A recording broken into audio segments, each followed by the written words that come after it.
Ante el deterioro que ha sufrido la educación, expertos opinan que además de la Secretaría encargada del rubro, las universidades deben analizar y definir estrategias para que el impacto negativo que está generando la pandemia en los estudiantes del nivel medio se supere de manera progresiva. Es importante como institución de educación superior y en este caso rectora del nivel de educación superior que desde la Universidad Nacional Autónoma de Honduras y con el Consejo, los otros integrantes del Consejo de Educación Superior, se comience a analizar y a identificar cuáles van a ser las estrategias para contribuir desde el nivel de educación superior a superar, a cerrar esta gran brecha que se ha ampliado aún más de los aprendizajes con que los estudiantes se gradúan de media. Sabemos que la suspensión de las clases presenciales, por ejemplo, ha afectado todos los bachilleratos técnicos y aún el bachillerato en ciencias y humanidades, pero el mayor porcentaje de aspirantes a ingresar al nivel de educación superior está en el lado de los bachilleratos técnicos, donde los talleres, los laboratorios tienen más de un año de estar cerrados. En cuanto a los jóvenes que están egresando del nivel secundario y que van a tener acceso a la educación superior, es emergente e imperativo que las universidades tengan un plan de acción para que puedan dar un sistema dual de educación técnica y educación para hacer ciencia. La universidad tiene que tener esa dualidad y es imperativo también hacer una revisión de la malla curricular para poder hacer nivelaciones de competencias prácticas, destrezas. Que desde el nivel de educación superior se puedan proponer a la Secretaría de Educación estrategias, buenas prácticas que puedan ser identificadas también a nivel nacional e internacional para contribuir a que ese impacto negativo que está teniendo la pandemia en los estudiantes de media principalmente, pero en todos los niveles educativos pueda ir superándose. Los estudiantes necesitan un mayor apoyo para tener éxito en sus estudios y desarrollar las competencias que requieren en sus futuros empleos. Para ello, es importante que las universidades se constituyan en un eslabón esencial para elevar la calidad educativa. Definitivamente que estos estudiantes necesitan apoyo muy a corto plazo para poder ellos adaptarlos, ¿no? a este sistema de la educación superior, ya que ellos pues están entrando a una educación superior que no es la que pues esperarían, no es de esas expectativas. Entonces sí tendrían que también recibir algún tipo de orientación en las cuales pueda apoyarles a este cambio, porque son cambios muy sustantivos que significan pues entrar a la educación superior y también entrar a una modalidad en la cual pues no han estado acostumbrados. Como ya ha trascendido, un modelo de educación híbrida sería la nueva tendencia en los procesos educativos de acuerdo con los diferentes análisis realizados por expertos. Esta nueva tendencia requiere de mayor compromiso, responsabilidad y eficiencia de parte de los actores que participan del proceso educativo. La tendencia es hacia una oferta educativa híbrida, es decir, con periodos presenciales, periodos a distancia y dentro de la modalidad distancia, todos los tipos, ¿verdad? Lo que hoy conocemos como multimodalidad, que ya incorpora no solo la educación virtual, sino el uso de la inteligencia artificial, entre otros. Debe orientarse a la redefinición curricular en una educación de la presencialidad combinada a la virtualidad, para que la variable tiempo sea un mecanismo de control y de calidad en el aula. Consecuentemente, se orientaría entonces la planificación estratégica con eficiencia y eficacia, permitiendo que las universidades que hacen ciencia y otras innovación tecnológica podrían evitar tiempo muerto, podríamos decirlo, es decir, aprovechar al máximo el tiempo en la presencialidad, y con la virtualidad pues que sea una estrategia metodológica. Es un gran reto por un lado, pero también por otro lado lo veo una gran oportunidad, porque creo que si no hubiera sido por lo que es esta pandemia, no hubiéramos tenido que esperar muchísimo tiempo para poder tener una educación superior híbrida,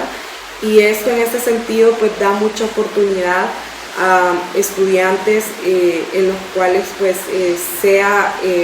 más flexible, por ejemplo,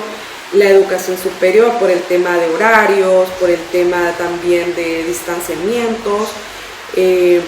Muchos estudiantes no pueden venir o ir a un centro de educación superior porque tal vez viven lejos de algún centro de educación superior, y esto pues esta nueva modalidad también podría facilitarles. Yo creo que esto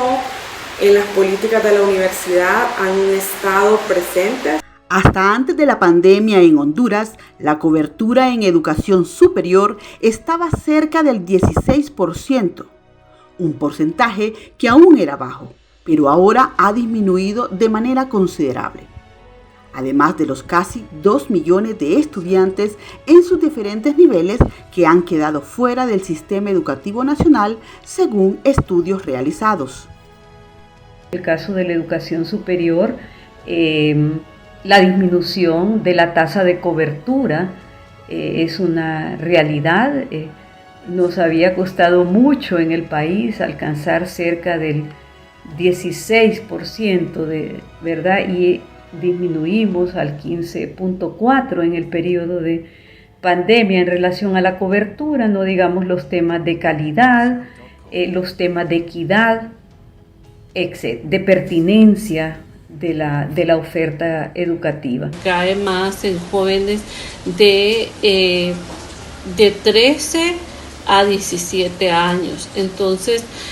hay un porcentaje de deserción. Este es un tema bastante complicado, complejo, amplio, pues ha venido dándose por años en periodos de gobierno, y esto pues es una factura misma de que tenemos esa deuda, ¿verdad? De cómo replantear el cómo hacer cobertura para estos jóvenes. Y bueno, yo creo que particularmente lo que se puede hacer es replantear una malla curricular adecuada y que se pueda disminuir estos índices de deserción. Ante este deterioro en la educación, la nueva normalidad en los procesos de formación debe asumirse en mejores condiciones, no solamente de infraestructura y materiales, sino también, y la más inmediata, en la renovación de prácticas, tanto del educando como del educador. Cuando se habla de volver a la nueva normalidad, ¿y qué significa una nueva normalidad? Quizás desde el sentido común, la mayor parte de las personas entienden volver a como estábamos antes, a nuestras zonas de confort, a acomodarnos, los profesores a dictar su clase, los estudiantes a copiar la clase, y en el momento de los exámenes ver nuestra memoria que recuerda de lo que hemos copiado o escuchado del profesor. Realmente, si eso es así, si esa es la nueva normalidad, muy poco nos ha servido la pandemia para innovar, para avanzar en metodologías educativas, en didácticas interactivas, participativas, en hacer realidad lo que declaramos en todos los documentos de planes de estudio desde hace 2 o 3 décadas, de que el estudiante es el centro del proceso educativo y el profesor es un facilitador. Lo que domina hoy y dominará a futuro no es lo normal, por así decirlo, entendido como lo estático, lo tradicional, sino que más bien lo que domina al mundo hoy es el cambio, es la innovación, es la renovación, es la reconceptualización de todas nuestras categorías de análisis, es revisar e innovar en las prácticas. Las instituciones de educación superior también están llamadas a participar en el desarrollo sostenible del país, de acuerdo con el artículo 160 constitucional. Planificar su participación en el desarrollo sostenible del país. Creo que este es un momento en que ese mandato constitucional tiene que cumplirse de manera efectiva, echando mano de todas las fortalezas, de todas las capacidades con que cuenta la institución, integrando equipos interdisciplinarios para abordar esas diferentes dimensiones de la crisis que vive el país, con propuestas, pero también con acciones efectivas vía programas de vinculación universidad-sociedad, programas de investigación, una renovación rápida y de calidad de la oferta educativa en función de necesidades reales, actuales, pero también de mediano y largo plazo que el país está enfrentando, además de mantener y fortalecer su posicionamiento crítico frente a ciertas decisiones que se están tomando en el país, tal y como recientemente lo está haciendo con las sedes, pero al igual que las sedes, las crisis del país, la crisis de la violencia, de la inseguridad, la crisis de la migración, la crisis de la corrupción, la crisis del desempleo, la crisis del colapso del sistema de salud, del sistema educativo, están ahí y la Universidad Nacional Autónoma de Honduras tiene que liderar a través de todas sus capacidades y fortalezas respuestas. Las universidades deben convertirse en protagonistas más activas, no solo para titulaciones o para ofertar programas de posgrado y pregrado, sino también como eslabones esenciales de una relación estratégica. Debe prevalecer un diálogo permanente entre la universidad, la empresa, el Estado y la sociedad.